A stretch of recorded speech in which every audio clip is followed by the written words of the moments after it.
無盡星際，細數聖經啟示錄嘅點滴，揭開人類時代千古謎團嘅面紗，閃耀創造主嘅威榮。宇宙間互繫不息，飄越光年，亦猶如時間表，記載神藉啟示錄俾人嘅警告。3000多年前，摩西十災，更遠古嘅挪亞大洪水，只因為一顆神秘嘅星體 Planet X 嘅循環接近。箴言8章提到：智慧豈不呼叫，聰明豈不發聲？天地間有邊個願意聽神嘅聲音、神嘅警告呢？如星際間常輝映，回味閃爍出神心境。眾星眾星，述說主的神聖。年在世中問過多少究竟，生命原是活影，早印在繁星。誰聽慈愛創造神帶領之聲？願我神今傾聽，眾地去。Planet X 被不同古文明所記載，卻被現代人類刻意隱藏。今日佢嘅再次接近，使地球爆發各種如摩西、挪亞時代嘅毀滅性災殃，成為人類嘅末後警告。聖經提及挪亞的日子怎樣，人子降臨也要怎樣。天就挪移，好像書卷被捲起來，山嶺海島都被挪移離開本位。願我神今傾聽，眾地去天裂冷風機，眾山海變遷灰與形，全確信尋着你，龍塵地裏有主聲幫給我導領。永定意跟着你蹤影，為你傾心傾我命，心極絕，現仰望呼應。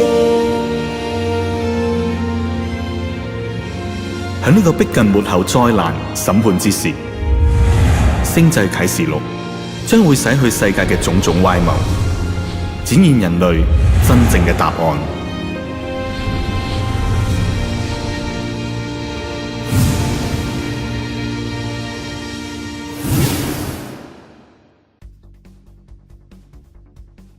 上星期，日華牧師分享咗以睇太陽為食物嘅補充，以及北上度假嘅實際注意事項。總結以睇太陽為食物方面，日華牧師提及佢現時觀日嘅時間為大約29分鐘。有睇太陽同埋冇睇太陽嘅日子，身體狀況有明顯分別。喺觀日20分鐘之後，明顯地，若果能夠睇太陽，每日只需要食一餐，並且食量係往常嘅1/3至2/3。但係若果唔能夠睇太陽，有機會需要一日食2餐。此外，同以往比較，依家喜歡食水果，咁樣可以減輕觀日嘅燥熱現象。喺體能恢復方面，觀日好似身體食咗補品一樣，食物減少嘅情況下，體能反而更易恢復。視力方面，雖然近視度數冇減少，但係以往只能夠睇 iPad 1至2個小時，視力就會模糊啦。但係觀日之後，可以通宵使用 iPad， 都唔會覺得眼睛疲倦。喺觀日達到10分鐘之後，應該備有一隻紫外線強度測量錶。由於觀日時間漸長，如果只係限於日出之後同埋日落前1小時，時間未必足夠。所以當用紫外線強度測量手錶去測量嘅時候，如果紫外線指數係低於1，亦都可以觀日。並且紫外線強度測量手錶嘅敏感程度，甚至比紫外線強度測量儀更高。由於中國北面緯度較高，陽光折射較多，於是紫外線指數會較低，有可能每一日大部分時間亦都可以觀日。所以只要北上團隊中有2隻紫外線強度測量手錶作準，喺日出1小時之後，紫外線低於1度，亦都可以觀日。原因 HRM 認為以紫外線強度測量儀低於2度，亦都可以觀日。因此紫外線強度測量手錶低於1度更為安全。此外，當遇上日出之後，陽光較為猛烈時候，應該佩戴蜂巢眼鏡，以保護雙眼。喺維持等級同埋升級方面，喺維持進度 keep level 方面，赤足站立或者係行走喺沙地上係唔足夠嘅，必定需要觀看光雲或者太陽嘅方向，並且觀看原先需要觀看嘅時段。完結之後，亦都閉眼休息1分鐘，以及1小時內唔可以進食，先至可以 keep level。只要維持1日嘅話，往後嘅6日，就算冇睇太陽，亦都唔需要倒扣時間啦。至於升級方面，只要能夠直接睇到太陽，即使光度好暗，亦都可以升 level。原因重點係讓松果體睇見太陽，而非以光度作準。事實上，每一日嘅早晨同埋黃昏，太陽嘅光度係最低嘅，所以睇光雲，如果好接近太陽嘅折射，或者隔住雲霧，亦都能夠睇見後邊嘅光線，咁樣都可以係升 level 啦。此外，如果打算用10分鐘 keep level， 但係去到7分鐘，太陽出嚟啦，咁樣可以由0開始計起10分鐘，然後升 level。但係如果本來打算睇光雲10分鐘升 level， 去到第7分鐘，太陽出嚟，咁樣睇完餘下嘅3分鐘就可以升 level 啦。有關身處災區時候嘅應變方面，首要係出發嘅時候已經作好準備，預備用具、食物，例如朱古力、Power Bar 等，以及食水。此外，亦都預備用具，例如萬用軍刀、斧頭、太陽能用品。喺夜間走難，體能消耗較慢，所以必須配備電筒。除咗裝備之外，要知道走難嘅目的地，記得自己由邊度出發，然後首先到附近最高嘅地方。正如主耶穌所講，要逃到山上，然後訂立路線。北斗7星可以指示北面，但係如果喺地軸轉移之後，單靠北斗星卻可能帶你走返去海邊。訂立路線之後，每一日傍晚出發，減少食物同埋體能嘅消耗，喺天全黑嘅時候瞓覺，並且以星星辨別方向，每日如是。喺沿途當遇到生還者，可以結伴前進。喺路上棄置五金店或者超市，可以執到有用嘅物品，放喺背包裏邊。此外，為咗保護雙腳，就算鞋係破損或者係整濕咗，喺未揾到新鞋之前，都唔好脫掉。保暖衣物方面，濕嘅棉被係冇用嘅，一個垃圾袋已經足夠保暖啦。至於體能運用上，越行走得快，體能消耗越快，所以應該慢行，不斷輸出1%至2%嘅體能。只要雙腳冇腫脹，腳趾冇受損，咁樣一日可以連續行10多小時，呢個係最好嘅逃難方法。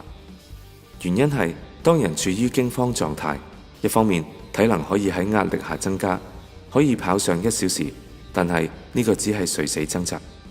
另一方面，身體好多痛楚亦都會被麻醉，雙腿勞損，被細菌或者係已經腐爛嘅嘢感染都唔自知，最終幾日之後就會死亡。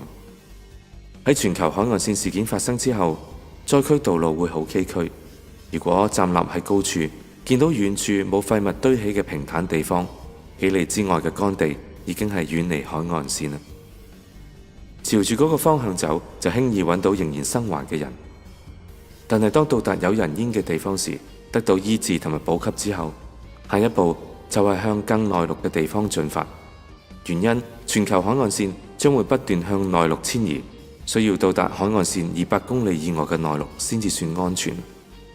此外，喺北上國內度假之後，購買各種用品嘅指引方面，如果發生全球性海岸線事件，就有90% 嘅機會唔能夠重返香港啦。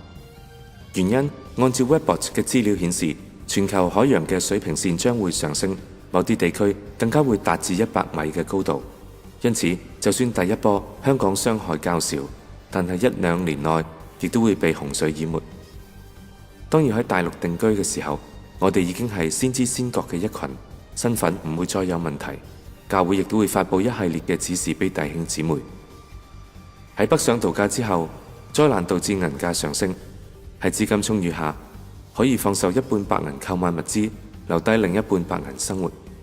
由於全球唔會再有工廠生產，因此要購買工廠剩餘嘅貨物，例如吉普車、四驅車或者係越野電單車作為代步工具。再加上卷軸式太陽能片，可以為電動單車充電。能源方面，太陽能可以提供源源不絕嘅電力供電子用品使用。至於汽車方面，由於電油容易自燃，所以應該使用柴油車，並且添置後備油缸。慢速行駛，再加上儲有後備油缸，可以走上一段長距離。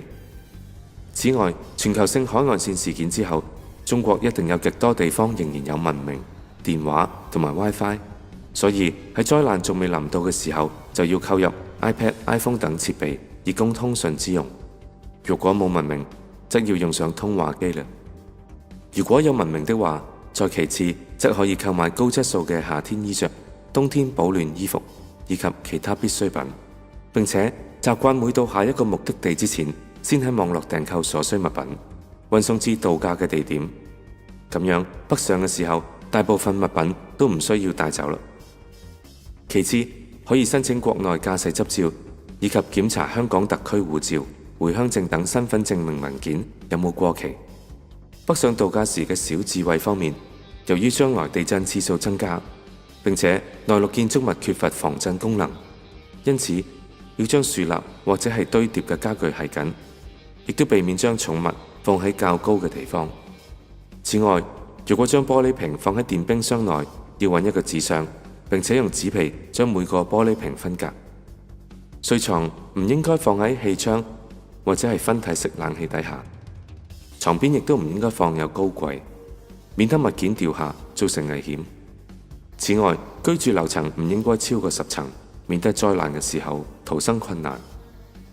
總結感言嘅部分，藉住多方嘅資料，全球性海岸線事件真實性已經由寧可信其有嘅心態，到依家肯定100%會發生。我哋亦都即將要往國內度假，因此當大家遠離災區之後，教會亦都會發放更多資料、智慧嘅做法。原因係全球性海岸線事件發生只係整個連鎖反應嘅第一步。根據 Webbot， 接着嘅5-6年都會有好多後遺症。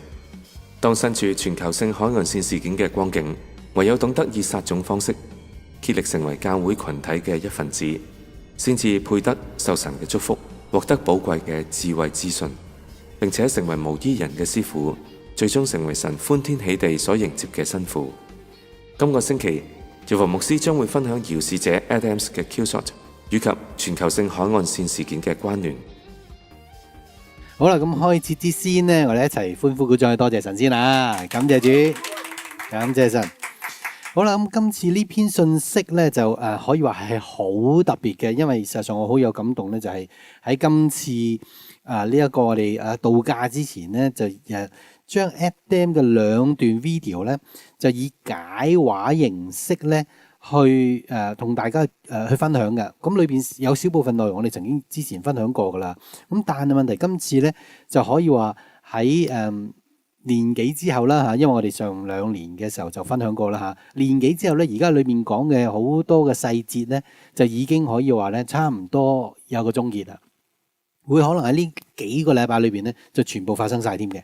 咁所以變咗呢，就我覺得有呢個重要性呢，就今次呢，我哋會播放佢嘅 video， 然後呢，我哋會解話嘅方式呢，喺呢2段嘅 video 當中呢，一段呢就係2004年佢去錄影嘅，另一段就2011年去錄影嘅，並且係送咗出嚟，讓好多人去聽添嘅。咁所以變咗，我就諗住喺呢2段嘅 video 當中咧，以解話形式咧，俾大家理解咧，裏邊原來有好些嘅呢啲嘅內容咧，根本喺呢2年裏邊咧開始應驗，而最重要嘅就係咧，佢係 match 翻，係印證翻咧 Webbot 同埋花西啊。去講咧，嚟緊喺6月1號之前咧會發生嘅現象嘅。喺2013年4月21日，2012榮耀盼望第167篇主日信息，日華牧師決定以號外篇嘅方式播放遙視者兼美國前陸軍少校 Adams 講解有關 Killshot 嘅資料。就喺日華牧師作出決定並且錄製感言同一日嘅幾小時後，無獨有偶 Webbot 嘅 Calify 喺4月12日嘅錄音當中，首次喺談論全球性海岸線事件嘅時候，認同以現時韓國局勢加上太陽活動睇嚟 Killshot 亦即將出現，亦即係 Adams 所遙視嘅一連串 Killshot 係同全球性海岸線事件同時發生，只不過 Killshot 及全球性海岸線事件未必會殺死全部人類。呢個亦都吻合日華牧師對啟示錄嘅理解，儘管全球性海岸線事件非常嚴重，但係唔會摧毀全世界。原因喺第5同埋第6印後，敵基督仲會掌權3年半。So let's get through some of the other stuff I've got here. It's really strange, of course, that we have, it's not. I mean, it's expected at one level, but it's still interestingly odd, very amazing that we have at this moment solar expulsions coming out. In our recent data, we'd said that from the 13th through the 19th, we were going to get some serious energetic inputs to the whole of our social order, and including, we think, some level of major storm activity and social disruption.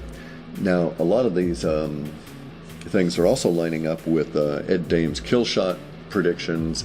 But the good thing about all of this is that we notice now, even with Ed Dame's Killshot predictions and the seeming juxtaposition of some of the broader events at the moment with his broader brush stroke for those predictions, is that again, even in his situation, the language is not manifesting as dire as the language would suggest. And I'm very buoyed up by this, in the sense that this is a pretty good hooray. We should all say, hey, there's a real shot that the global coastal event won't be a civilization ender, but it'll be just negative enough to knock the powers that be on their ass, and the rest of us can get moving and recover. And that also gives us some hope for the idea of the space alien invasion, which is, later this year, early next year. So it's like, hey guys, we got some heavy duty stuff coming. Anyway, though, so here's the deal. We have solar expulsions coming. We've got North Korea all jittery, the Norks. We've got confrontation occurring over in the waters around Korea, just as Ed Dame's group had said, at the same time of solar expulsions. And we have a concentration of negative language, but the language is not as dire as the language forecast. Same with our situation here at Half Past Human. We've always had a tendency to concentrate in the negative language, just because how humans have been trained to express it in these past several generations. We concentrate and express negative language because of the way we've all been trained in our interaction with the universe. Now, we've had examples here recently of the meteors coming in that caused damage in Russia, but I am somewhat optimistic, a little tiny bit optimistic, because even the language around the kill shot, if we get a big expulsion, we've already had a big expulsion from the sun, if it hits us this Saturday with a glancing blow that causes damage, then maybe that was and it met the linguistics, so to speak, of Ed Dame's kill shot, then maybe that was the kill shot.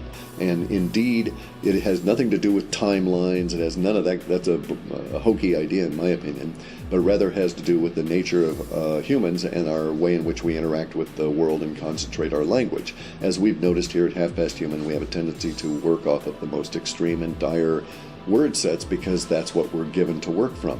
And what if all of our brains are also keyed that way? So therefore, Ed Dame's kill shot may indeed be very damaging to the planet, but may not kill us off. And, the meteors may yet come on in and cause more damage, but may not kill us off. And the global coastal event will come on in and damage Sydney and Africa and Florida and Hawaii and up here, and we'll have earthquakes and all of this kind of stuff, but it won't kill us off. And then after that, we'll have an ice age, but it won't kill us off. 錄音中談及社會動盪事件將會出現。3日後，4月15日，美國波士頓馬拉松期間發生爆炸案，造成3死100多人受傷嘅慘劇，係美國自911事件以嚟最嚴重嘅爆炸案。事件正應驗 Webbot 嘅估計。Aloha, I'm Ed Dames. Welcome to my home. In October of last year, 2003, I stated during a national radio show that our star, the sun, was about to go on a rampage. On November 4th, a few weeks later, our star produced the largest coronal mass ejection, solar flare, that scientists have ever seen. It took remote viewing to spot that coming. Unfortunately, this particular shot across the bow that we've foreseen as professionals presages something very much larger, the Killshot.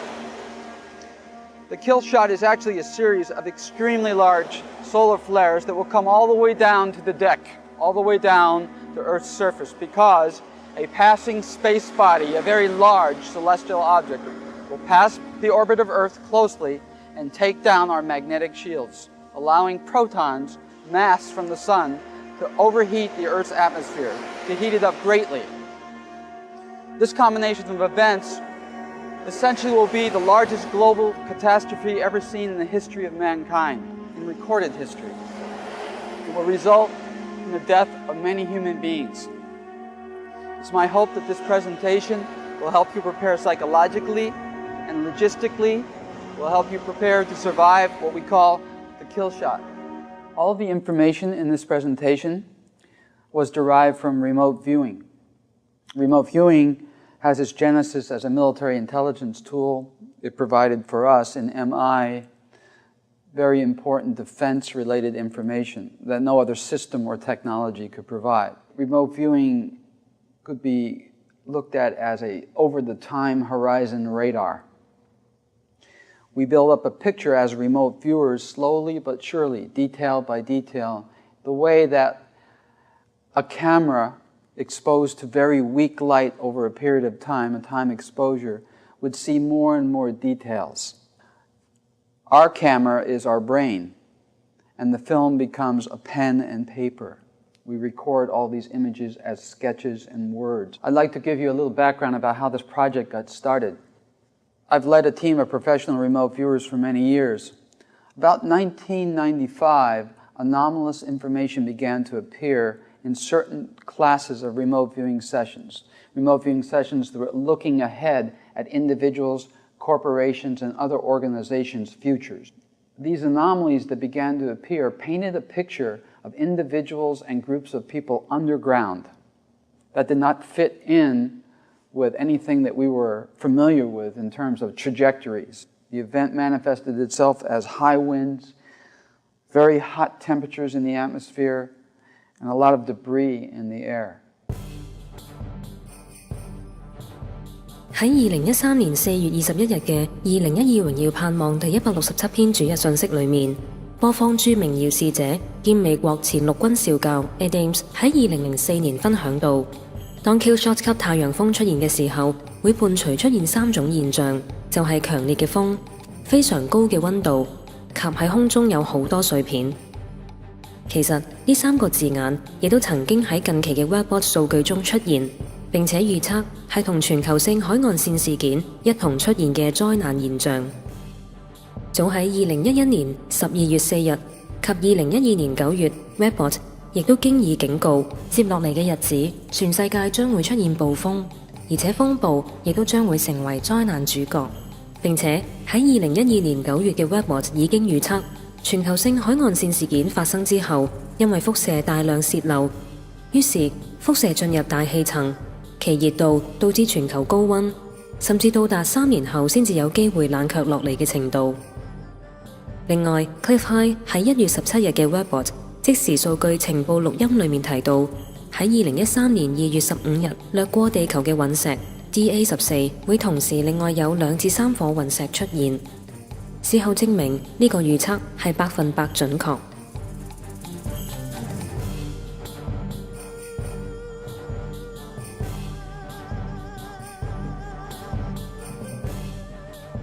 而且亦都提到全球性海岸線事件極有可能係由於彗星或者隕石撞擊地球海洋而導致。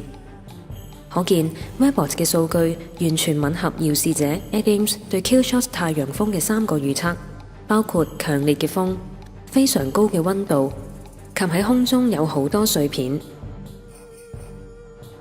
My first thought was that we were dealing with something in the future that was a very large global event, possibly a nuclear war, possibly a very large volcanic eruption similar to Krakatoa, or something that I wasn't familiar with.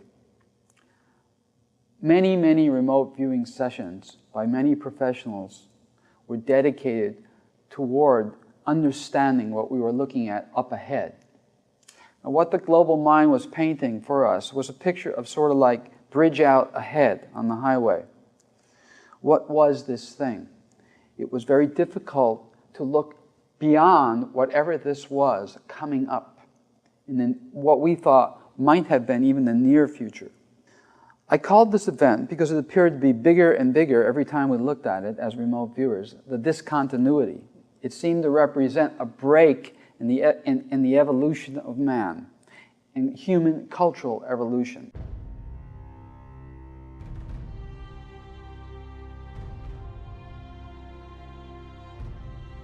喺2013年4月21日，2012榮耀盼望第167篇主日信息裏面，播放咗有關著名耀使者 Adams 美國前陸軍少校喺2004年所分享到，當 Killshot 級太陽風出現之後，會好似係代表人類及人類文明進化嘅一個中段。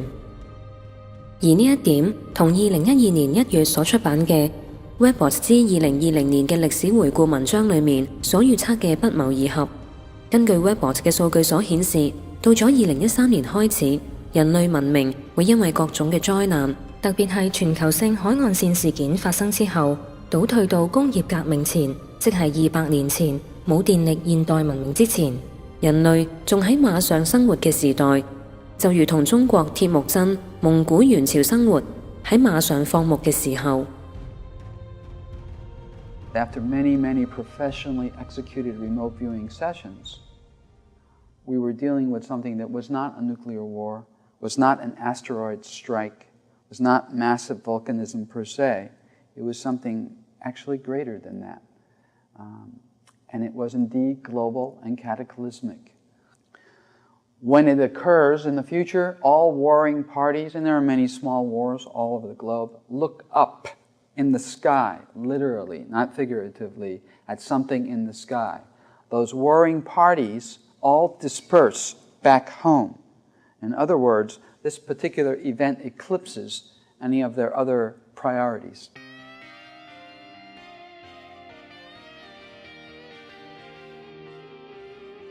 喺2013年4月21日播放2012榮耀盼望第167篇信息裏面，前美國陸軍少校著名耀使者 Adams 喺2004年預告，當 Killshot 級數太陽風出現之前，世上會發生一場世界大戰。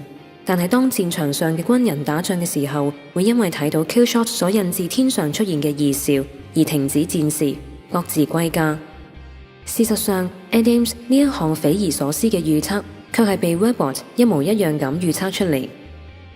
根據喺2012年9月30日所出版嘅 Webbot 數據所顯示，全球性海岸線事件發生之前嘅其中一個標記，就係世界將會展開一場世界大戰。因為將出現嘅大災難而想要返屋企，而到時官長想阻止佢哋離開，結果呢啲官長甚至會被下屬所殺，官長嘅屍體及武器都留下喺戰場裏面。This discontinuity appears to be the following. Let's call this the Earth. Here's the Earth's orbit. Apparently what's coming over the horizon is a very large celestial body. I'm not talking about a comet or an asteroid. I'm talking about something else that's planet size. That passes very close to Earth and intersects Earth's orbit. What happens then is quite interesting. We call this the Sun. There is an electrical alignment between the Earth, this body, and the Sun, possibly twice, as this object crosses Earth's orbit once, and perhaps again, depending upon its obliquity, its entrance and exit into our solar system. When this electrical alignment occurs, very large solar flares leave the solar surface and actually impinge upon Earth's atmosphere, coronal mass ejections, a series of very large solar flares that I call the Killshot.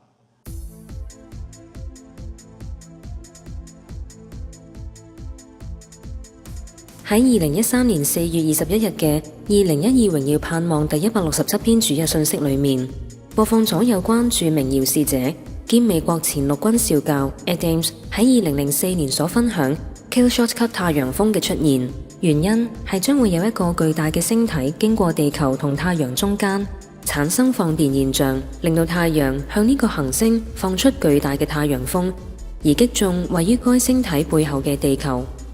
而日華牧師正係吻合 Adams 嘅分享，如果 Planet X 進入太陽系嘅時候，會同太陽並所有太陽系嘅行星，包括地球產生放電現象。若然 Planet X 進到地球同太陽之間，就會發生如同電影《地球毀滅密碼》所形容嘅一樣，地球會被一系列嘅太陽風所烤焦，而所產生嘅放電現象會令所有電子通訊中斷，並且早喺1980年代已經藉住不同動畫作出預告。動畫《千年女王》更加提及太陽系第10行星 Nibiru 會接近地球，同地球產生放電現象。而喺3600年前嘅 Kolbrin Bible 亦都記載引發10災嘅星體 Destroyer 會喺天空中發出閃電，並且擊中地球。同樣 Webbot 亦都曾經提到天空將會有因為太陽風引發嘅電嘅邊痕擊中地球。That superheat Earth's atmosphere. This passing celestial body appears to be so large that it causes the Earth to wobble and shake. The axis of rotation for Mother Earth may even shift. And I'm not talking about a magnetic pole shift. I'm not talking about Earth's precession over long periods of time, or nutation, the action of the moon on the precession of the Earth. I'm talking about a sudden shift in Earth's axis of rotation. When that occurs, tsunamis, earthquakes, volcanism, serious heating of the atmosphere, and possibly unprecedented atmospheric effects.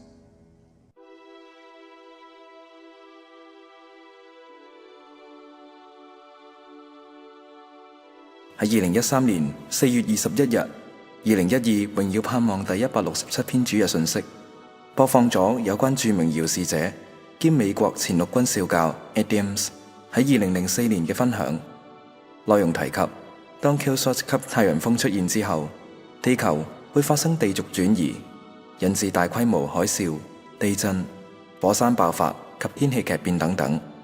呢個正好吻合喺過去唔同文明所記載嘅毀滅性災難，包括墨西哥最古老嘅民族切馬爾波波卡古抄本、亞茲特克人嘅古抄本、瓜地馬拉嘅克優亞語、尼他拉亞古抄本，以及埃及 Kolbrin Bible 所預言將來嘅毀滅者再次嚟到嘅時候所出現嘅災難。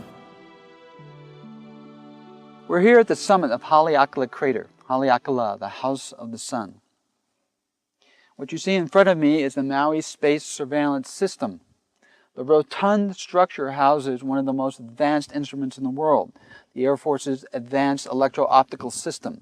This particular telescope is part of a network that tracks near-Earth objects, minor planets, if you will, asteroids and comets that either intersect or are anticipated to intersect with the orbit of Earth. It will be one of the first instruments that sees the object that we're talking about, this enigmatic celestial passerby. Over here to the left is University of Hawaii's Solar Observatory. The Solar Observatory will see some of the first coronal mass ejections that result from the passage of this large celestial body. Unfortunately, shortly after the passage of this large celestial visitor, there's a strong possibility that everything you see here will be scrap metal, at least all the above ground components, because we're talking about winds in excess of 200, 250, possibly 300 miles an hour.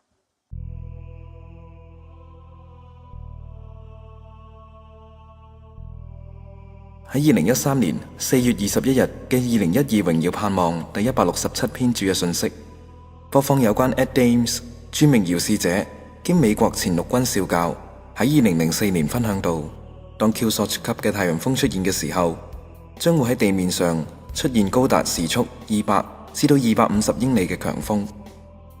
所以不單要遠離岸邊，亦切勿身處高地，最好喺有山脈阻擋嘅地區，甚至地底下，以避開太陽風同埋強風。而 Adams 所見嘅，亦正吻合 Webbot 喺2012年9月發表有關全球性海岸線事件對世界產生影響嘅預測。到咗2013年之後，颶風嘅龐大程度比之前更厲害，甚至人類現時所有嘅系統同埋儀器都無法測量，並且怪風會違反常理，由南極吹上北極，喺大氣層製造出新嘅噴射氣流。We're about 4 meters above sea level right now. This is South Maui. This lava field that you see in front of me was produced by a volcanic eruption a little more than 200 years ago that flowed from that vent out to the sea. This was a slow eruption, similar to the one that's ongoing now at the Kilauea volcano on the Big Island of Hawaii. That eruption has been ongoing for more than 20 years. The slow release of lava and magma over time is a lot less catastrophic than what we anticipate is going to occur when that enigmatic object passes this planet. When that happens, the results, tectonically speaking, will be an extremely violent explosion. An explosion that's similar, we believe, to what produced the demise of the Siberian woolly mammoths. This explosion was so great, induced by the passage of a celestial body, that it blew the Earth's atmosphere straight up, billions of tons of air, right up into the troposphere, into the outer edges of Earth's atmosphere, where it became super cool, very dense and super cool. During that time, when it was rising and falling, the Earth rotated. What goes up came down. This time, now super cooled, super heavy, dense air onto Siberia. The woolly mammoths never knew what hit them. The point is that that particular kind of event caused that particular catastrophe. And it may happen again, and we think it will happen again.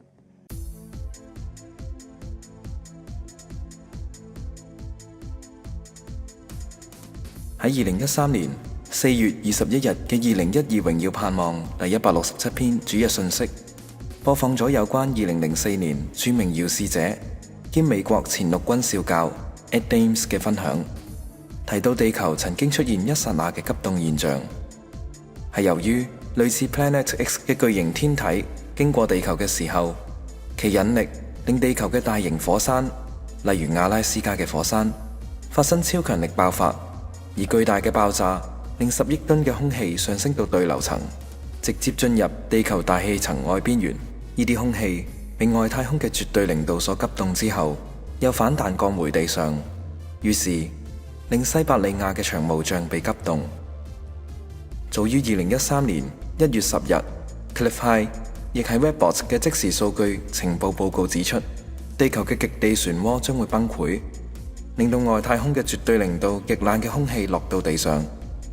情況就如同電影《明日之後》所描繪嘅，因極地漩渦崩潰，導致外太空嘅冷空氣進到地上，令本來係溫帶嘅紐約都立時結冰。當攝氏零下273度嘅宇宙接觸到空氣嘅時候，所有嘅霧都會形成雪同埋冰雹，然後跌落嚟，出現落雹嘅現象。另一方面，極地漩渦嘅崩潰導致雪降落嚟，又被帶到空中，再形成冰雹降下。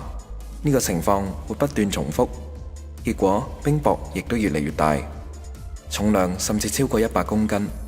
當漩渦無法承受巨大嘅冰雹，冰雹就會跌落嚟啦。由此確定，遙視者 Adams 同埋 Webbot 係共同印證地上將會出現急凍嘅現象。The nearest preceding event that will be recognized by all people just prior to very serious consequences that I've outlined is this. when a space shuttle mission is forced to abort because of a meteor shower. And I'll say that again. When the space shuttle is in the air, is in space, when that shuttle is forced down to the ground by meteor showers, which is probably in and of itself an unprecedented event, that's when it begins. When you see this happen, and all the media will report it, that's when you'll need to be in place. You'll need to be in a safe zone. We'll talk more about that momentarily. This event is the harbinger of very serious things to come, this kill shot. There are many mythologies that make reference to the beginnings and the endings of ages of man. The Chinese make reference to a day when the sun rose twice, or a day when the sun rose in the opposite side of the sky. Plato refers to Atlantis sinking in 9600 BC. There's one thing, though, that remote viewers know. Off the coast of Cuba apparently lies, submerged in 2,200 feet of water, a very large built-up complex, a city. There are pyramids, streets, plazas, at 2,200 feet below the water. How did that get there? There's only one way for that to get there. The only way for a city to lie 2,200 feet below the water, a city that was once on exposed land, is for the Earth's axis of rotation to turn, even ever so slightly, to shift, which would make a new equator, whatever the new equator would be. I think what happened to this city off the coast of Cuba and others like it is that the civilization and all artifacts of it was, for all intents and purposes, erased. Remote viewers know that that city off the coast of Cuba is a real city. It really is there. It really is under 2,200 feet of water, and there's only one explanation scientifically for it being there. The Earth had to do this. So here's our Earth rotating this way. Here's the North Star. Where will be the new North Star when this begins to wobble suddenly, not over geological periods of time, and shift? A new North Star and a new equator, because the axis of rotation of the Earth will now change. All the landforms will change. Exposed seamounts will appear, seamounts that are under possibly 2,200 feet of water will now pop up and be new land. This, in conjunction with killer solar flares, is indeed the end of an age. It's indeed the end of life on Earth as we know it. What we're saying and what we stand by is this event is right around the corner. Very interesting to be alive in this day and age, the end of an age. What does that mean for you and I? Don't be near the coast, or be inland and very high, because tsunamis could theoretically be 2,000 feet or 2,200 feet.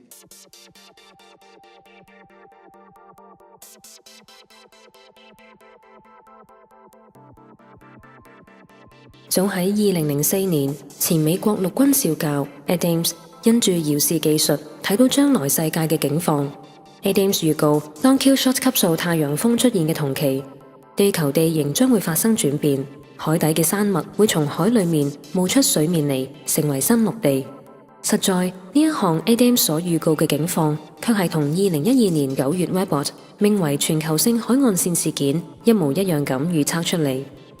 此外，喺2004年 ，Adams 早已經盡心預告，當 Killshot 級數太陽風出現嘅同期，人必須遠離海岸，走到內陸，因為高達2000至2200尺嘅海嘯將會摧毀海岸城市，包括沿岸嘅核電廠同核設施，因而沿岸地區將會受到核污染。呢一項驚人海岸城市及核設施被摧毀嘅預測，同樣咁被2012年9月 Webbot 預測印證。Webbot 警告，接落嚟發生全球性海岸線事件，海洋及海岸城市將會遭受核子污染。而且 Adams 警告，到時 Killshot 級數太陽風發生嘅時候，全世界都會出現有超級強烈風暴，風速更加會達到每小時300英里嘅颶風級數。事實上，早喺2011年12月4日及2012年9月嘅 Webbot 亦都經已警告，接落嚟嘅日子，全世界將會出現暴風，而且風暴亦都將會成為災難主角。風暴會伴隨住大量雨水，有如一個湖浮喺天空上。The coastlines, when this event occurs, are not only dangerous for the reasons I've outlined. There are many nuclear reactors, nuclear power plants along the coasts, in our country particularly, in the United States. Those reactors will break and release clouds of radiation. There'll be many Chernobyls in many different places, in Japan, in North America. That's one reason not to be near those reactors, not to be near the coast.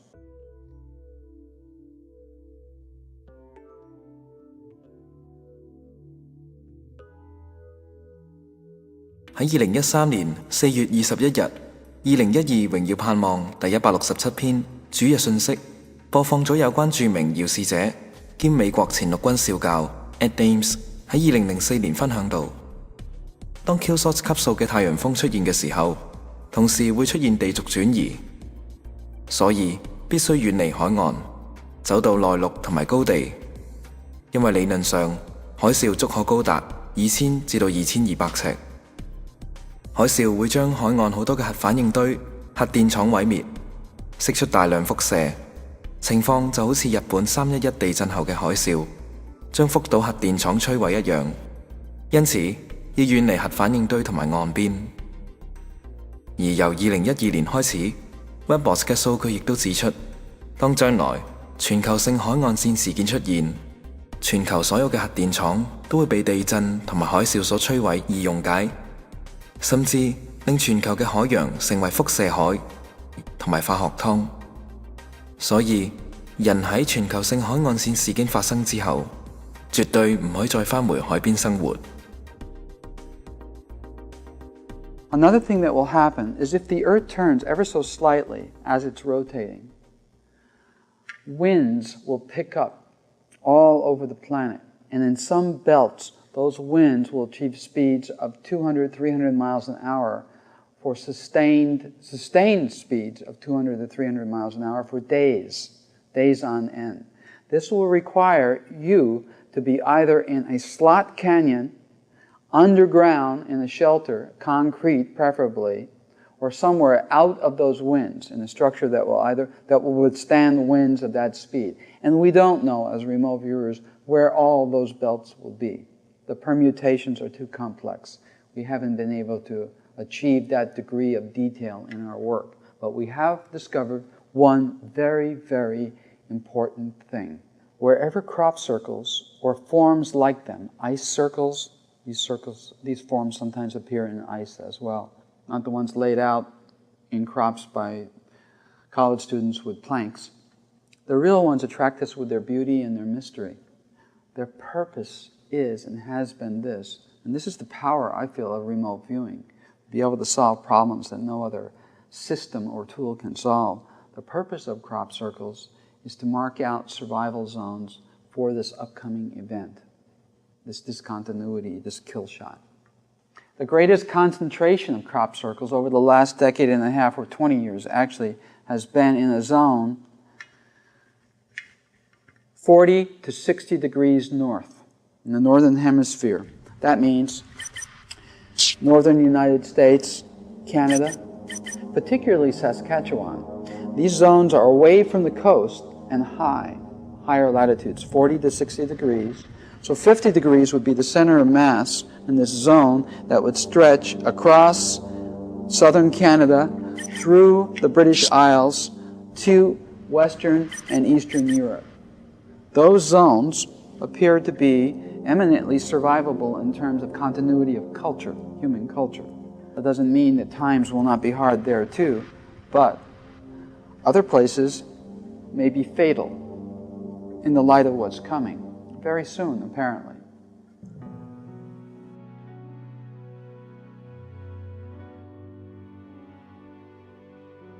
2013年4月21日，2012榮耀盼望第167篇主日信息播放咗 Adams 著名遙視者兼美國前陸軍少校喺2004年嘅分享，提到當 Killshot 級太陽風出現嘅時候，只有一啲地區安全，包括有麥田圈出現嘅地區、北半球、北緯40度至60度，以及遠離岸邊，包括加拿大同埋美國中部、英倫三島以及歐洲等地。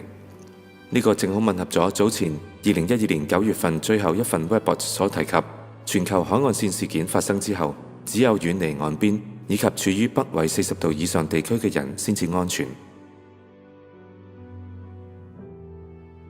好啦，咁而家跟住落嚟咧，第二段咧就2011年啊，就已經係Adam 已經送出嚟嘅一段嘅呢一段嘅 video 噶嚇，咁呢一段就係講叫 Killshot 啦嚇，而裏邊咧就係可以話有幾樣更加清楚嘅補充嘅嚇，咁就第一就係補充一啲嘅 marker 啦嚇，咁呢 marker 就係因為事實上因為而家呢 marker 一路中咁，所以我哋更加就係話點解要播放啦。咁裏面有清楚嘅分析一啲 marker 嘅。第二咧有更加清楚俾你理解咧呢啲 remote viewer 佢哋嗰個嘅威力啦嚇，因為事實上佢哋係即係佢自己本身因為咁而得一啲嘅勳章添嘅嚇。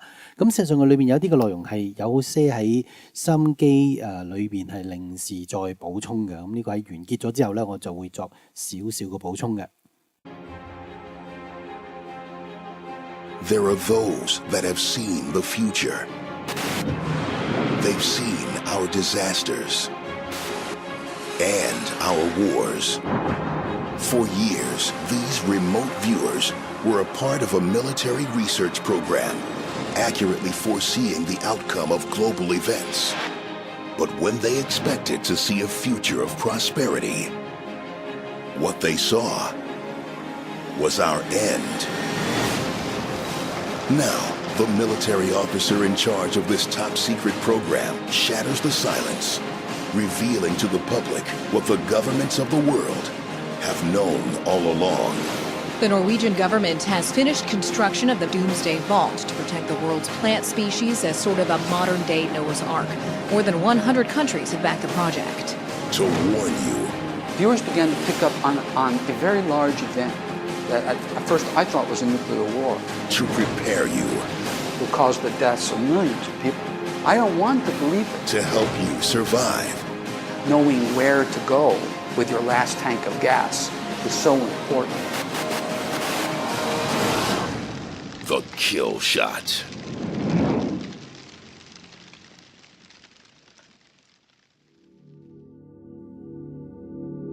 Remote viewers. They could be your neighbors, your co-workers, or someone passing you on the street.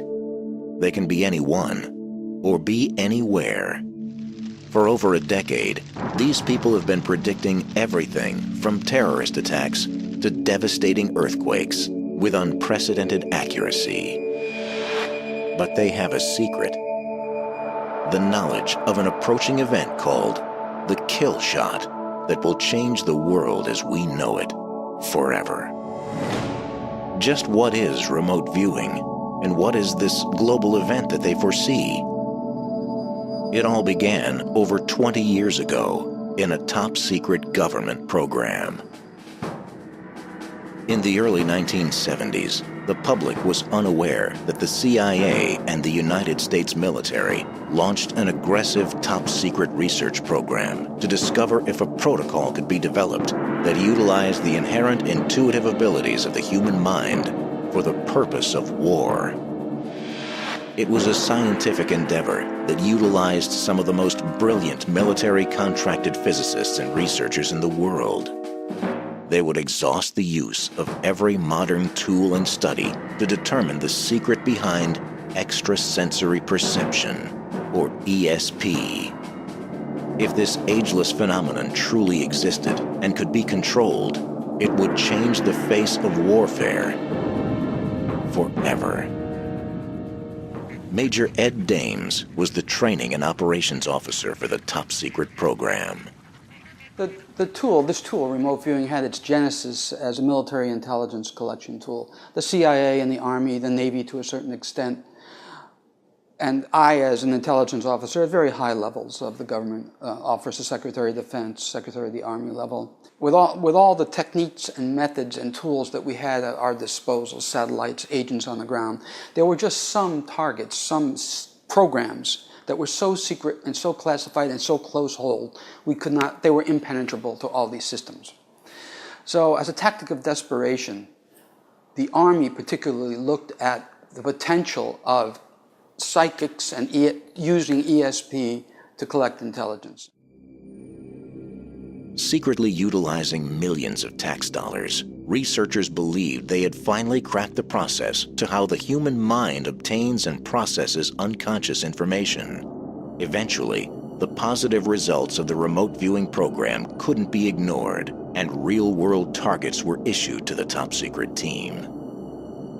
As the training officer for the unit, I had to be sure that my students, trainees, other fellow officers could remote view anything. For instance, a good example would be, at one point there was a satellite, one of our satellites, a KH-9, picked up a flash off the coast of South Africa. And none of us in the intelligence community really knew what that was.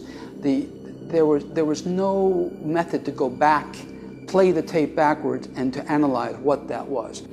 But remote viewers were able to discern exactly what that was and who did that. It was not a natural event. The results are still classified, so I can't talk about it anymore. But that's an enigma. That was an enigma we had to turn our attention to and penetrate. In fact, throughout these remote viewing operations, Major Ed Dames received 3 medals of recognition for matters of national security as the head of the remote viewing program. To this day, the details surrounding the recognitions are classified. Up until this point, trained military remote viewers looked strictly at current-day targets. But intelligence officials and generals wanted to push the viewers even further, to push their minds into the future. I began to push even forward in time, over the horizon, the future. Can remote viewing, how effective is it against future events? I was looking ahead to see if we could put together an outline for our bosses of events over the horizon. We were particularly interested in military events, not necessarily civil, social and economic events, particularly military. Viewers began to pick up on a very large event that at first I thought was a nuclear war or something geophysically tragic that affected the globe. It took a lot of work, a lot of analysis to collect information about what this huge event was. It affects the entire planet too. So we were getting closer to discerning what we were dealing with. We began looking closer at this. We began to sketch a spherical object that was very big. I thought, oh, maybe this is a comet. Certainly not a meteor, because it's on fire. And it's the thing that's going to affect this event that we're picking up in the future. So we did some more work on it. It wasn't a comet. It was big and on fire.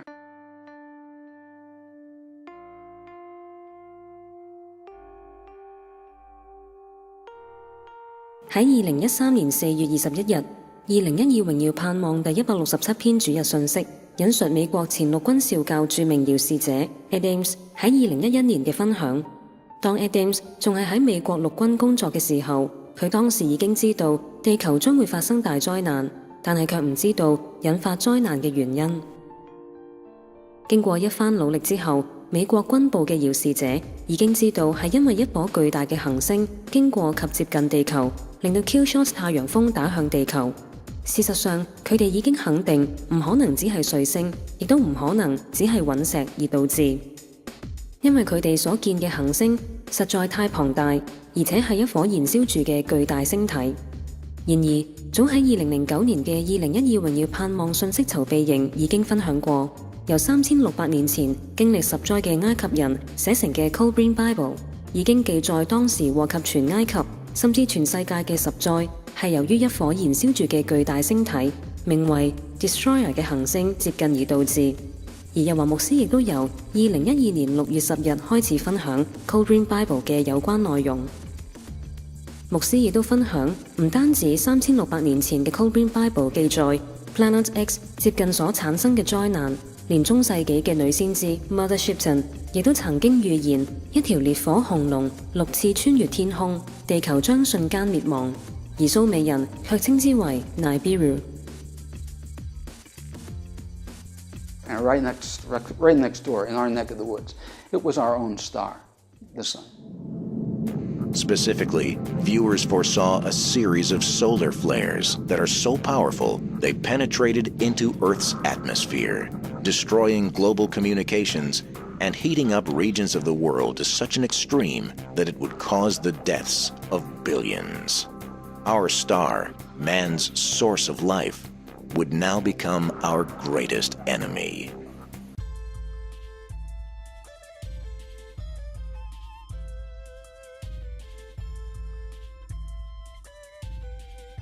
喺2012年，著名遙視者 Ed Dames 自資拍攝一輯名為 Killshot 嘅影片，內容警告喺接落嚟嘅日子，地球將會面對一系列 Killshot 嘅級數嘅太陽風。屆時，呢系列 Killshot 級數嘅太陽風出現嘅前後，天空中將會出現種種異兆同埋離奇嘅放電現象。事實上，早於3600年前，埃及嘅歷史書 Kolbrin Bible 內容早已記載上一次 Planet X Destroyer 嚟臨地球，即係摩西領以色列人出埃及嘅同時，天上同樣出現種種不尋常嘅異兆，閃電喺天上奔騰，隕石墜落，甚至天空出現第二個太陽，產生種種放電現象。甚至喺古代埃及嘅歷史裏，之後希臘嘅梭倫探訪埃及時，當時代埃及嘅老祭司話俾佢知，原來 Planet X 曾引致埃及發生眾多唔同嘅災難，其中老祭司更加發現地球嘅運轉同埋星體偏離咗軌道，太陽亦都發出閃電嚟毀滅佢哋嘅地方。另一方面，喺2012年12月31日 Webbot 以名為 This Changing World 資訊發佈全球性海岸線事件發生前嘅先兆標記 Markers， 其中內容正正印證遙視者 Ed Dames 對一系列 Killshot 太陽風引發天上出現放電現象嘅預測，就係天上將會出現等離子放電嘅怪異現象。Of course, we continued this work about how could we not? And we were concerned about exactly the nature of it, how survivable, if at all, was it? How many would survive and under what circumstances? Those kinds of things. And especially, how far out in the future were we looking at? Was this 500 years, 50 years, 5 years, 5 months? But soon after the discovery of the Killshot event, informational leaks began plaguing the program.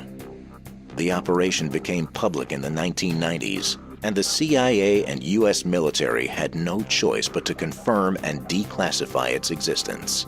Major Ed Dames followed suit, retiring from military intelligence to pursue civilian remote viewing training and operations. Now that Ed Dames was free to inform the world about the frightening discoveries made during the program, would the world believe it? Would they prepare? Ed Dames wanted to prove that remote viewing worked, that it could accurately peer into the future. It was on the national radio show Coast to Coast AM that he did just that, beginning with a prediction he called the shot across the bow. So many years ago, we looked ahead at the kinds of things we would be looking at. One was what I called on national radio the shot across the bow, that the sun is going to produce a very large solar flare, a discrete burp that will be very large and be a red flag toward geophysicists and solar physicists. I went on national radio and I said, get ready, this rampage is about to begin. 2 weeks later, the largest solar flare in recorded history happened. It was, luckily, the sun, that particular event was facing away from the Earth because it was at least an X35, some people say X50 or whatever. Point is, the solar physicists, atmospheric physicists, had to create a whole new logarithmic band for what they called a mega flare. They had to create a whole new division for something that they never thought that was unprecedented. In a moment, Major Ed Ames will be here. He's a remote viewer. I know, and I'm sure many of you know, and I'm not going to repeat, but he's a well-credentialed remote viewer who was in the early CIA remote viewing program that the government funded for so many years. I've read his entire military record. He is exactly who he says he is. One of the biggest things he's talked about has been our sun. And that the sun was going to get unpredictably and horrendously active and would first fire a shot across the bow. This is from thenewscientist.com, and the reason I'm going to read this is because a lot of people say, well, you know, Art, the sun has 11-year cycles, and there's nothing unusual about what's going on right now. Oh, are you wrong? Listen carefully. The headline is, Sun More Active Than For a Millennium. The sun is more active now than it has been for a millennium. The realization, which comes from a reconstruction of sunspots stretching back 1,150 years, comes just as the sun has thrown, their word, a tantrum. Over the last week, giant plumes of material burst out from our star's surface and streamed into space, of course causing geomagnetic storms here on Earth, which, in fact, one of them so powerful, the most powerful ever recorded, put our instruments in total saturation for 11 minutes. Satellites out there designed to measure these things, they went into saturation. It went up against a peg and just stayed there. It was so powerful. Today, actually a couple of days ago now, when I called him during the intensity of all this, and he said, Art, that was it. That was a shot across the bow. Just 2 weeks after Major Dame's national radio prediction in 2003, the largest solar flare in recorded history happened. The direction of the flare shot across Earth's path around the sun. If the coronal mass ejection had occurred just 3 months later, the world as we know it would have changed forever. But this would merely be a warning of things to come, a precursor to the Killshot itself. Major Dames revealed even more near-term events that would precede the Killshot. He informed the world on national radio that a new mutated killer crop fungus would soon be discovered in Africa and devastate food supplies, eventually traveling to other regions of the world over the seas to the United States. As time passed, many had forgotten about this prediction, until one day in 2007. When I read this, as I said on the air, Ed, it stopped me cold in my tracks. Spores that begin in Africa, spread around the world. That sounds an awful lot like what you said. The spores of which a fungal pathogen would begin in Africa and then migrate. I can't overemphasize the danger of this particular mutant. We said that it would be a mutation. That is what you said, and it is a mutation. Even more predictions were revealed on national radio. But this next event was more terrifying than many could have imagined.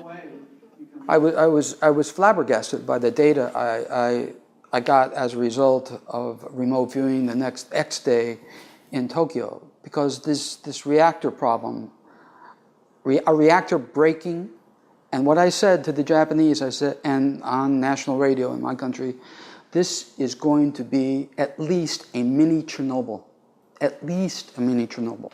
So again, what I said on national radio in my country, because the Japanese would not want to scare their citizens with this knowledge, was that Japan's going to experience, and when they experience this big earthquake, this next big earthquake, Tokyo will be okay, but this reactor problem will cause at least a mini Chernobyl. But their breeder reactor is going to break, causing essentially another Chernobyl. Ed, is that a double containment type reactor? It is, but it doesn't matter. How big an earthquake are you talking about? We're talking about a pretty big earthquake. These reactors in Japan are designed to take earthquakes up to about 7.8 without even breaking. Right. And so we're talking about a real catastrophic earthquake, a very big shaker that does not do a lot of damage to Tokyo. We know, for instance, we believe, based upon our work, and have described this for the Japanese viewing audience, the large modern skyscrapers standing. On March 11, 2011, this tragic prediction came to pass. A massive 8.9 earthquake struck off the coast of Japan, resulting in a tsunami that swept across the Japanese landscape, engulfing entire towns. Just as Ed Dames predicted, power plants were damaged, resulting in the worst nuclear disaster since Chernobyl. As the world watched these predictions come to pass, the inevitable question followed: how much time do we have left until the kill shot is upon us? The time problem is a big bugbear. We can see an event. I use see loosely. We can perceive big events, all of these types of big events, in the future, just like one could see a big mountain range in the future. You can see it ahead, but we don't have the parallax in terms of an analogy. We don't have the parallax vision to adjudge the distance to this big mountain. We can only guess it. There's a very similar situation we have in remote viewing. We can perceive these events ahead, but we can't adjudge the distance in time. So it's still a big problem for us. That's why we had to go through this nut roll about looking at the preceding events that lead up to this huge catastrophic disaster on Earth. When is this going to happen?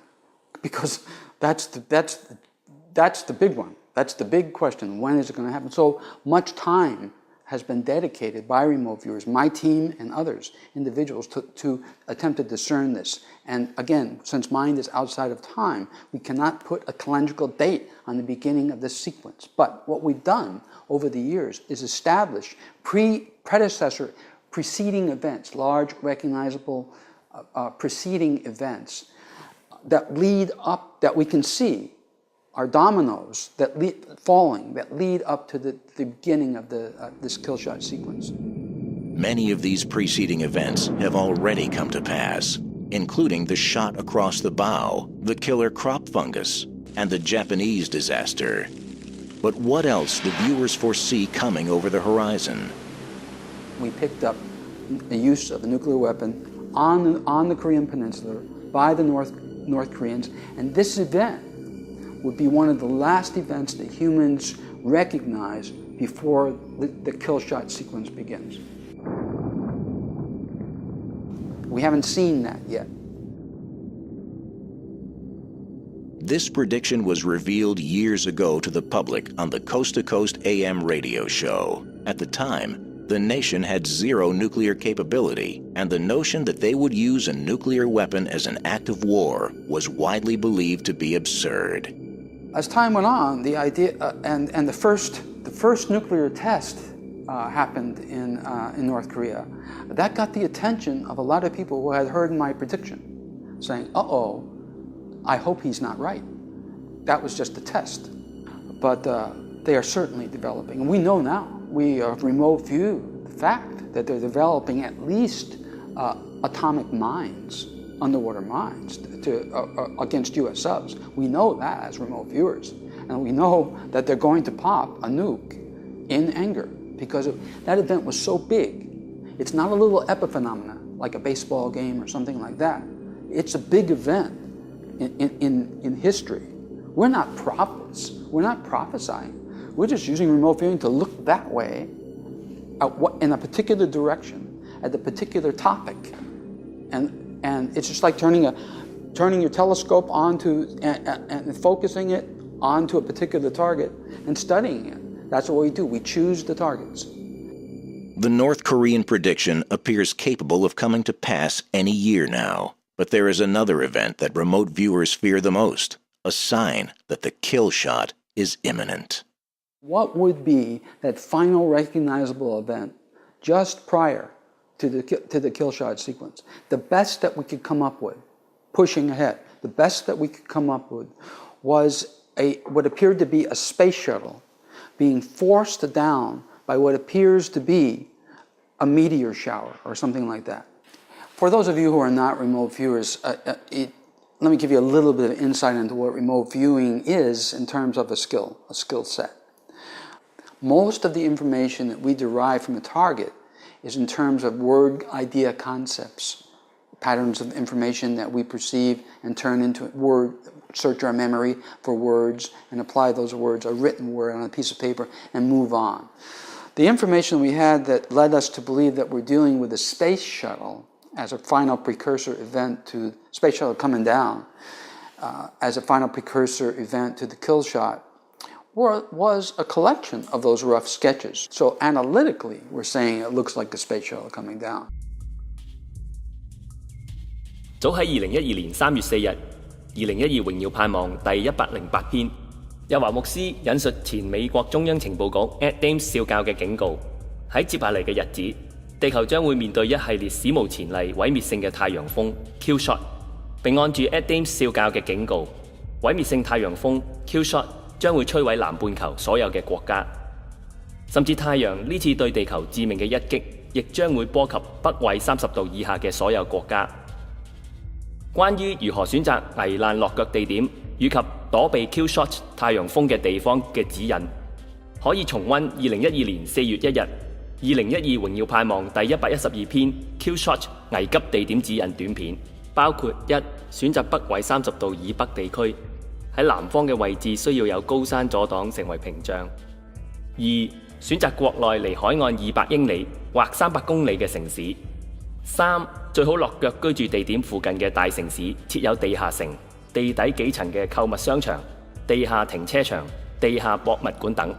假若當 Killshot 從太陽發出衝向南半球時，喺24小時內即刻前往該建設躲避及遊玩，以防萬一遭衝擊波所影響。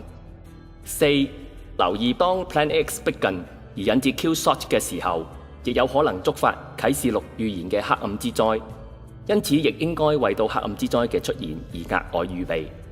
關於黑暗之災嘅預備方法，詳情可重溫2011年9月4日2012榮耀盼望第84篇信息及黑暗之災保暖資料短片。但係最重要而必須注意，就係按住 Adams 少校嘅警告，毀滅性嘅太陽風 Killshot 第一波衝擊地球前，將會有3個線索。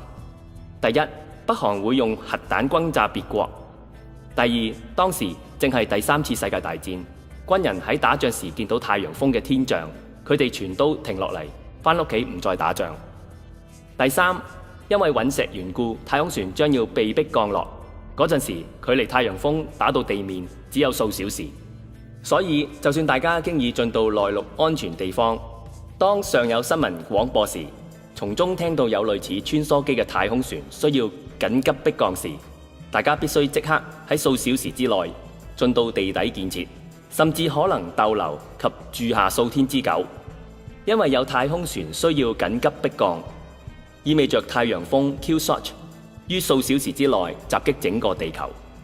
故此，現在就需要搜集危難落腳地點附近嘅地底建設，或者係能夠給予公眾開放嘅地底商場，能夠最快作出轉移躲避 Killshot 級數嘅太陽風，以策安全。As a result, there had been some confusion by not only the public, but also many remote viewers.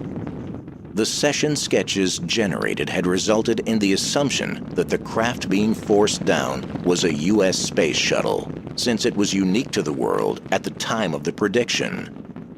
Our sketches and drawings look like the current, very similar to the current U.S. space shuttle vehicles.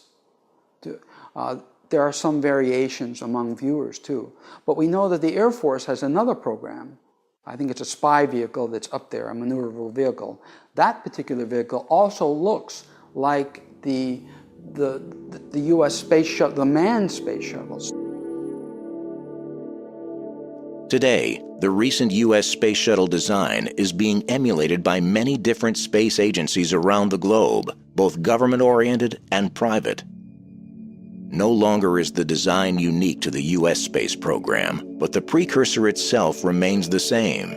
When a shuttle-like craft is forced down from orbit, the Killshot will begin. When you see these particular events happen, that last one in particular, we don't know how much longer it will be until the Killshot, because mind is outside of time. The best that we could do is say this event is the last big one that you'll see as remote viewers before this Killshot sequence happens. Regardless of how long it is, that period between this shuttle event and the beginning of the Killshot sequence, we know as viewers, and I have personally viewed this particular event on a number of times because it's so powerful, that all of these warring parties that we see on the planet, all these many wars, that on the ground, all of these soldiers look up in the sky. They all look up. So something is happening in the sky. In fact, there's probably unprecedented atmospheric effects that in a recorded history, perhaps an unrecorded history, there's been events like this, but nothing in recorded history. Something happens in the atmosphere that has not been seen before, because all these soldiers are looking up, and then they go home. Their priorities change. They go home. So that's when it starts. This Killshot sequence will cripple communications worldwide. It will take out satellite communications in a very short order. Power grids, we're all aware of what it will do to power grids and what it has done in the past, and in certain instances, go back and check it out. Power grids will go down. So many people over many months of time and throughout the world will have no power. There are cities without power and communication. You can figure out for yourself what that will mean too. 2012年初，前美國陸軍少校 Ed Dames 出版一輯名為《Killshot》嘅影片，其中 Ed Dames 藉着遙視技術，看見將來世界將會經歷一系列 Killshot 級數嘅太陽風侵襲。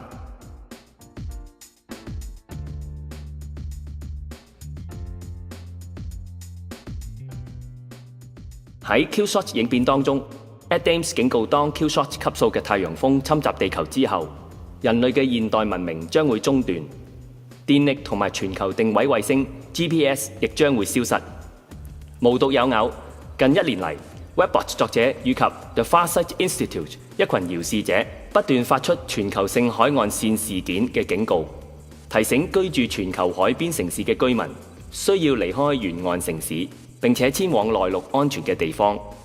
與此同時 ，Webbot 更加預告，因為各種嘅災難以及太陽風嘅侵襲，人類嘅文明將會被毀滅，甚至人造衛星從此失靈。當我哋將 Ed Dames 藉遙視技術對 Killshot 嘅預告，對比 Webbot 作者以及 The Farsight Institute 遙視者對全球性海岸線事件嘅警告，就清楚知道 Killshot 級數嘅太陽風與全球性海岸線事件必定係同一時期一併發生嘅災難性事件，從而產生一模一樣災難嘅現象，以及對人類文明產生一模一樣嘅影響同破壞。Not only will you not be able to pump gas, not only will you not be able to pump water, not only will there not be food on the shelves because there'd be no gas in the trucks to take the food to the cities, but I could go on and on. You can figure the rest out for yourself. That's why this concept of sanctuary, knowing where to go with your last tank of gas, is so important. There are some tangential effects that we're picking up also as remote viewers and have picked up over the years. Apparently, the center of the Earth, the core of the Earth, is changing rapidly as an effect of what is happening on the sun. And if that's the case, then we're probably looking at, as an adjunct to effect to the Killshot sequence, we're probably looking at massive volcanism and earthquakes as well. And I think it's very important to point out, and very important indeed, because of the adiabatic heating of the atmosphere, we're going to have very high winds in many parts of the Earth. The sky, the sun, the light will be obscured. It will be very difficult to grow crops on the surface because of both winds and lighting conditions. Solar physicists were chewing their nails because they were very, very concerned that the sun had been very quiet for so long And this was not predictable. And so because it was not predicted, it did not follow the solar cycle, they were afraid that the sun might be doing something erratic. And that's when we began to see in the press and the news all these warnings about what major solar flares would do to the planet, to communications, to power grids, etc. And then in the last few months, we've seen that the sun's been relatively quiet. And now the scientists are saying, well, maybe the sun is going into a long period, years of quiescence. It's going to quiet down, and that's what we're seeing. And that might create global cooling. That may be why there's been the storms, snowstorms have been so severe, because the sun's quieter and not as active. Folks, it's the calm before the storm. It is the calm before the storm. The Killshot effects, and these will come and go, but the massive damage, first of all, will be to communications. Communications satellites, military satellites as well, will go down. We're not talking about single event latch-ups where you have a couple of semiconductors go bad. No, these things will be fried. Anybody in space, whether you're inside that little leaded shield on a space station or not, you're fried. You're in bad shape. You're going to die. Okay. So communication, power grids. Power grids, when they go down, folks, when the sun takes the power grids down, it's done it before. This time they won't go back up. It'll be months and months, if not years, to get power grids back up and running. There's going to be no power. Okay, so you'll need some. If you live in a place where it's going to be cold, you're going to need fuel to stay warm. So there's a lot of planning to do, folks. I would encourage you to start now, if not yesterday. I also want to point out that there's going to be most probably unprecedented geophysical events when this Killshot sequence starts. Earth can only take so much of protons hitting its magnetosphere, and on top of that, you're going to have X-rays that will be at Earth in 10 minutes, right? Now, we don't know how powerful those X-rays will be, but we do know that those protons will be extremely powerful, that mass from the sun. So we're looking at anywhere from 24 to 48 hours, perhaps, sometimes longer, depending on the velocity of the flare itself, before that actually impinges upon Earth's atmosphere and begins to heat it up. When the heating occurs, after that's done, that's when the power grids begin to go down. That's the X-rays themselves will take out satellites if they're powerful X-ray flares. The Killshot, a series of devastating solar flares that will strike Earth, will cause the loss of all global GPS and communication systems. Power grids for entire regions and countries will fail. There will be unprecedented regional heating and atmospheric effects. But what parts of the world will be affected the most? And what areas do remote viewers see as survivable? This is not to say, I want to presage, I want to caveat what I'm about to say and qualify it with this. Just because we have not seen sanctuaries out of the thousands of individual sanctuary remote viewing sessions and projects that we work, just because we've not seen sanctuaries in some of the places I will outline, does not mean there are none there. I'm just saying a pattern has emerged that says the following. South America, we found no sanctuaries in South America or Latin America. We have found, additionally, very few sanctuaries in the entire southern hemisphere, including Australia and New Zealand, with some exceptions in Australia and 1 or 2 exceptions in New Zealand. Almost all of the sanctuary locations are in the northern hemisphere. For Europe, a number of sanctuaries for Europe, but almost without exception, they are all in generally northern Europe, but not too far north. So we're looking at certain places in Austria, Poland, all the way through Russia. But it's important to know that all of these sanctuary locations, almost without exceptions, are small locales that are distant, fairly distant from population centers or separated geographically by mountain ranges or bodies of water from large population density centers. And you know as well as I do that how many people do not have the option to move. Even if they knew where a sanctuary was, even if they knew where their own personal survival zone was, they don't have the option to move. For those people, here are the very, very essential things that you're going to need to try to sit this out.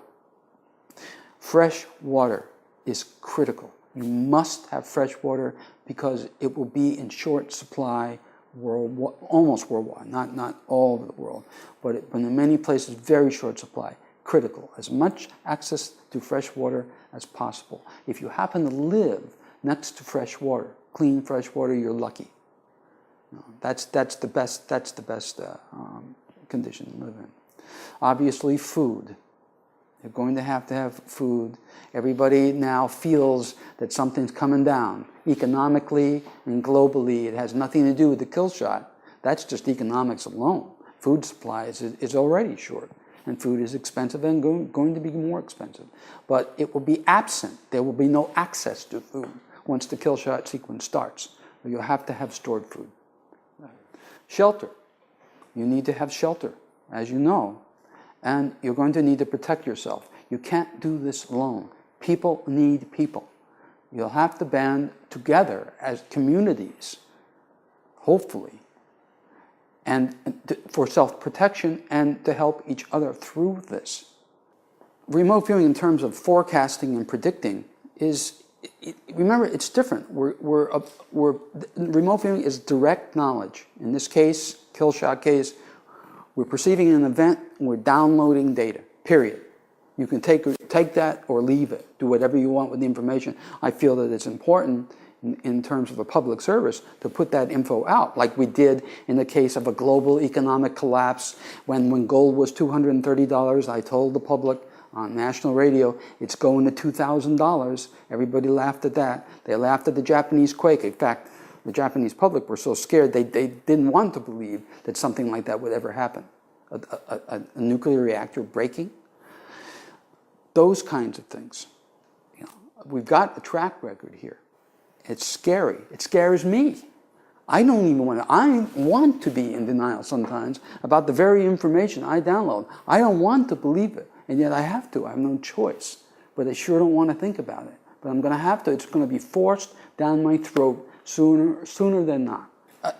An important consideration, and let's not kid ourselves, you can imagine how many emails I receive and how many people walk up to me and say, Ed, I believe that this is going to happen based upon your past predictions and based upon my own remote viewing. But my family and friends think I'm bonkers, or they're not going to accept this, or they're angry at me for talking about it. What should I do? I always have the same answer. It's just what I would do the same thing too, and do the same thing. Identify your own sanctuary location. Identify it. Recon it and become familiar with the area. Take some time off from work. If you're lucky enough to have a job under this administration, take some time off from work. Go and familiarize yourself with this place, this small town or village or wherever it is. And know how far it is to drive, or if you have to get on a plane, how long it will take to get there, etc. I said, because when this sequence starts and there's no commo, and there's no electricity, no power, and there's no water, etc., then your friends and your family will believe you. But if you do not have your affairs in order and have not identified this safe zone by then, you're still screwed. So do it quietly, do it alone, let them continue. There's no need to continue the discussion. Just tell them it's a hobby. Identify this place to go to. That way when they're scared to death, you can say, honey, let's go. Take the kids and let's go.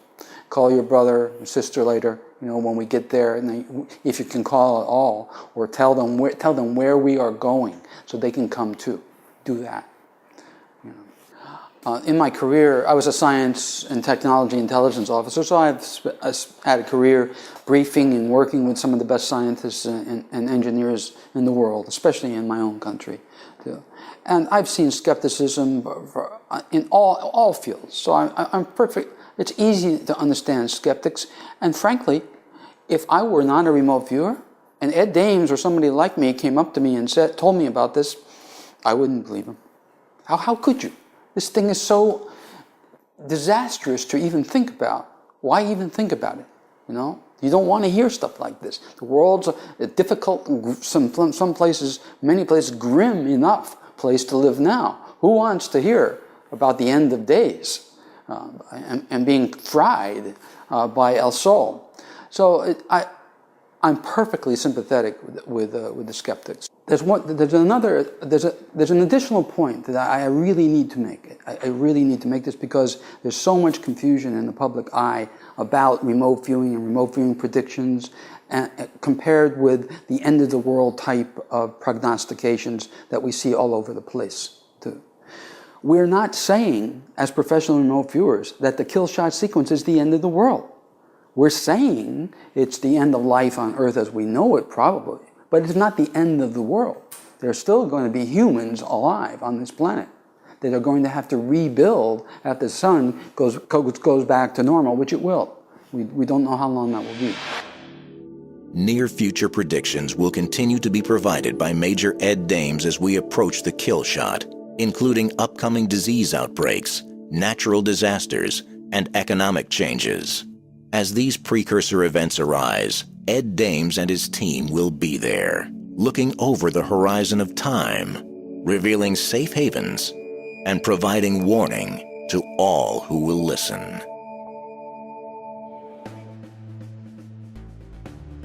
Webbox 作者以及 The Foresight Institute 一群遙視者近嚟不斷發出全球性海岸線事件嘅警告，提醒居住全球海邊城市嘅居民需要離開沿岸城市，並且遷往內陸安全嘅地方。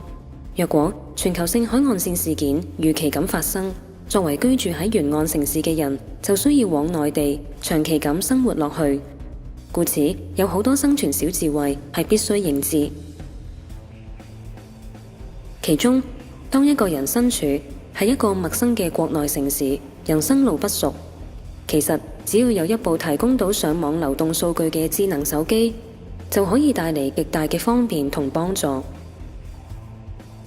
因為一部能夠提供上網嘅智能手機，可以透過網頁或者安裝軟體程式，簡稱 Apps， 為使用者帶嚟意想不到嘅方便。而家我哋試舉數個實際例子。例子一，點樣透過智能手機購買高鐵火車票呢？大家可以下載名為高鐵管家12306車票查詢 Apps 程式。當然，最理想就係直接登入高鐵官方網頁，因為當經過手機或者網上註冊程序成為用戶之後，就可以透過網上預先購票。例子二，點樣透過智能手機購買國內飛機票呢？大家可以下載名為攜程或者 C-Trip 嘅 Apps 程式，或者係直接登入攜程網。同樣經過手機註冊之後，就可以透過網上訂購飛機票、火車票及預訂酒店等服務。根據攜程網頁資料，最快可以訂1小時後出發嘅機票。除咗需要輸入乘客資料，例如姓名同例如回鄉證件號等之外，條件係必須使用乘機本人嘅國內信用卡支付。但係另一個較合適香港人使用嘅就係淘寶網或者淘寶嘅 Apps 程式。一般透過淘寶網訂購機票，最快可以訂出2小時後出發嘅機票。只要有支付寶同埋淘寶 account， 就可以喺淘寶 Apps 買機票。只係留意機票價格變化好快，越早訂購，價錢最多可以相差 80%。即係2折購票。例子3，如果國內城市人生路不熟，其實又有啲乜嘢嘅地圖同埋導航 Apps 嘅程式呢？國內地圖方面，首選就係百度地圖語音導航嘅 Apps 程式。百度地圖嘅功能包括1，路線搜索，全新嘅圖文聯動模式，出行更加方便，支持公交、駕車、步行3種出行方式。可以免費瀏覽全國地圖，快速確定你嘅位置。2.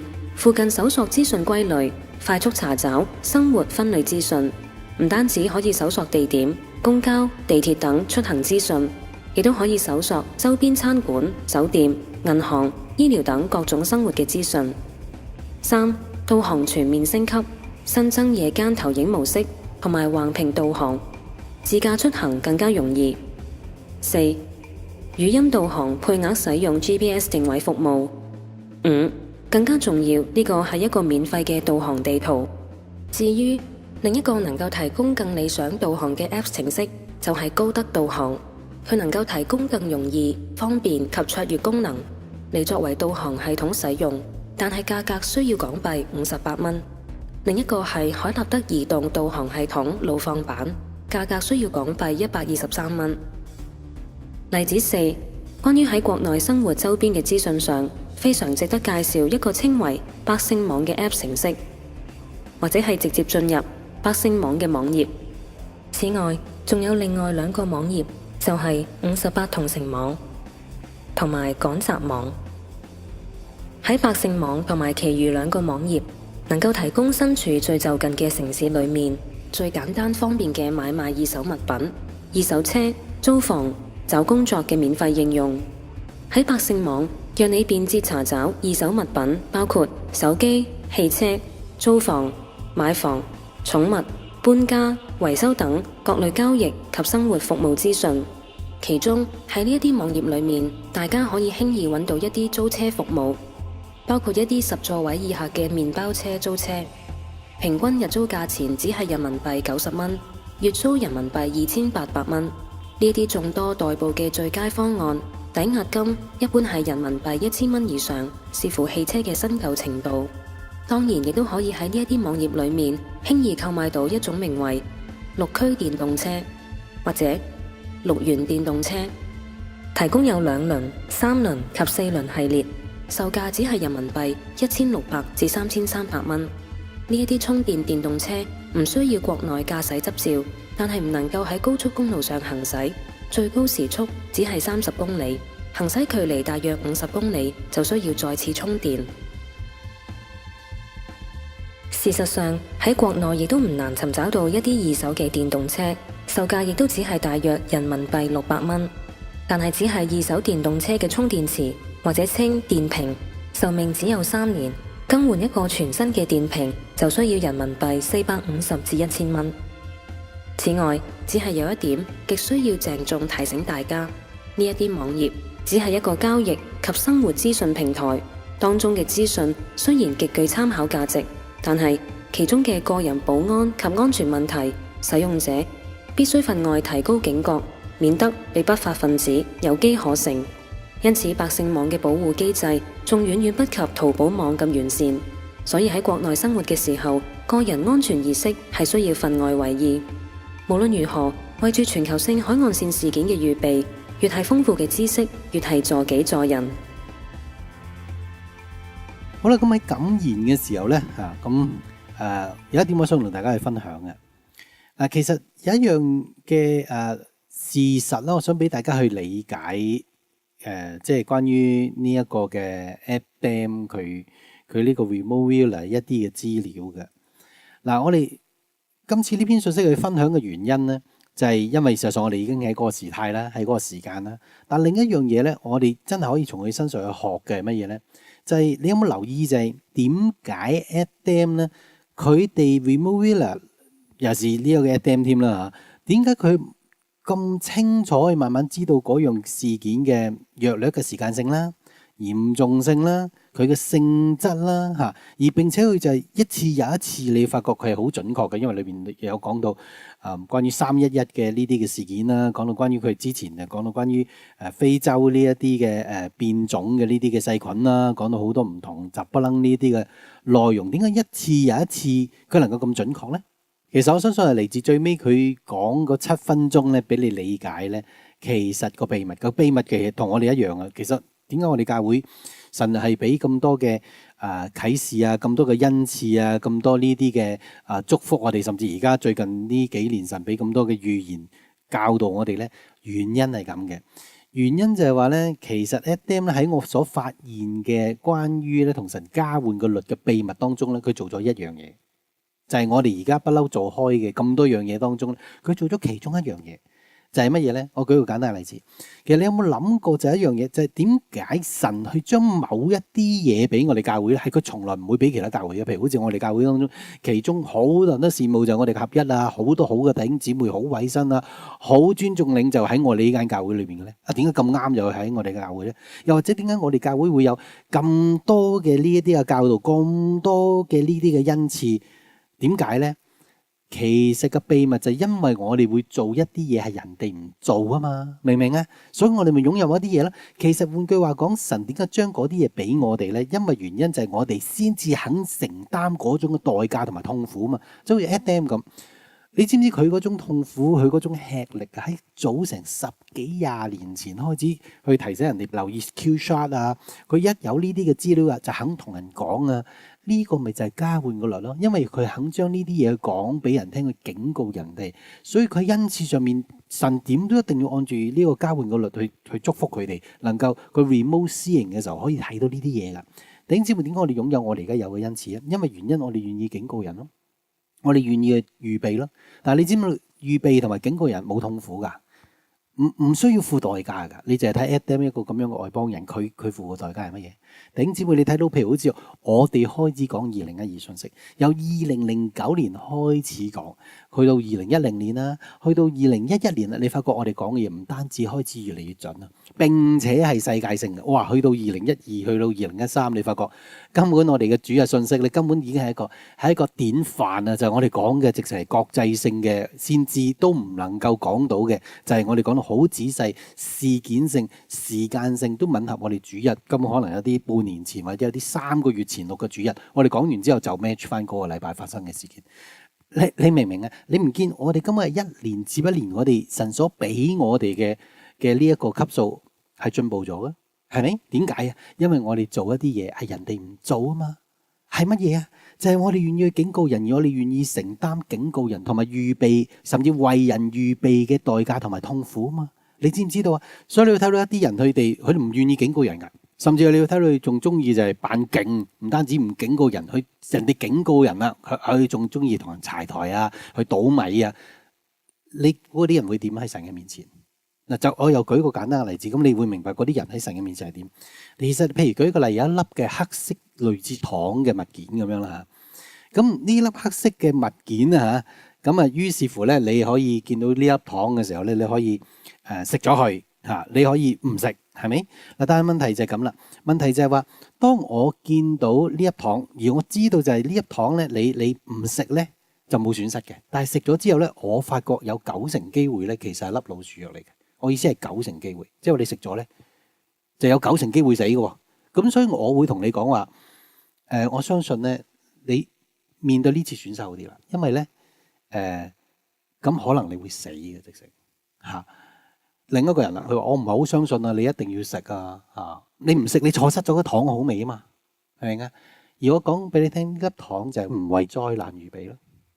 OK， 就係話我話你唔為災難預備嘅時候，你可能會死嘅喎嚇，咁錯咗，咁你咪最多咪冇咗嗰種嚇，冇咗啲錢，冇咗一啲時間咯，係咪？但係啲人就話唔係啦，我覺得唔信啦，你一定要唔好為災難預備嘅，仲好多方法去說服人。但係問題嗰個人如果佢錯咗會點啊？你見唔見啊？原來警告人呢係為着人哋嘅生命安危同埋幸福去負上呢個責任啊嘛。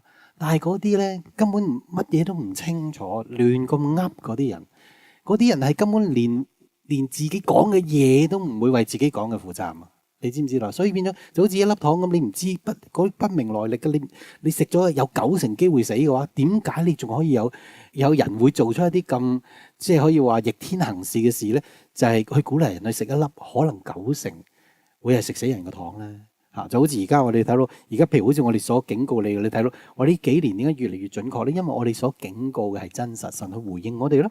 冇人你開始講預言嘅時候，一講係準確嘅喎，冇人一出世就係個先知嚟喎，你知唔知啦？神係讓我哋喺恩賜裏邊，無論醫治裏邊，一步一步進步。原因你要睇到神回應我哋呢幾年，我哋願意去警告人，我哋願意去照住神所俾我哋嘅代價，我哋付出呢個代價。所以你睇嘅 Adam， 你尤其是聽到最尾嘅7分鐘咧，你理解咗呢個係咩人，而你其實亦因為咁，你會理解咗點解佢話呢一方面當中咧，佢有呢一方面嘅恩賜啊，或者係用到人嘅呢種嘅潛能，因為呢個係神一定會回應嘅一個交換嘅律啊嘛。